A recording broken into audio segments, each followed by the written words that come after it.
आपली काल पालकची आमटी जी केली होती ना ती थोडीशी राहिलेली आहे.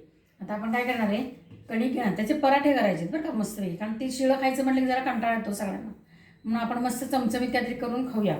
त्याचे पराठे करायचे. आता आपण कणिक घेतलेली आहे आणि त्याच्यामध्ये ही आमटी घालून घेणार आहे सगळी. आता जे बटाटे जे लागणार आहेत ते बटाटे कुस करायचे. आता त्याच्यात मीठ टाकायचे चवीप्रमाणे, थोडी आले लसणाची पेस्ट घालूया आपण त्याच्यात,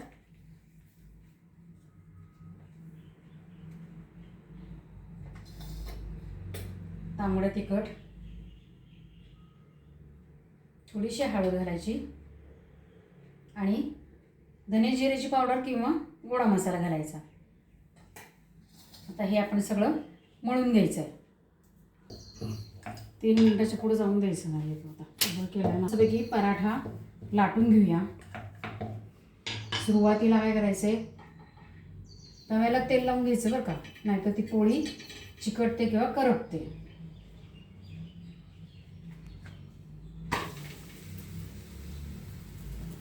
पालक पराठे केलेले आहेत, हे असे गुंडाळून घ्यायचे बरं का, छान लागतात. गुंडाळून बुडवून खाल्ले की नाही.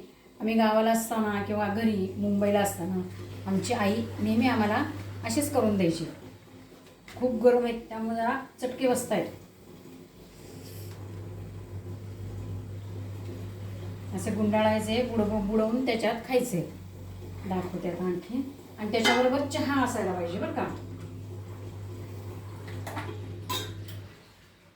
त्याच्याबरोबर गरमागरम चहा.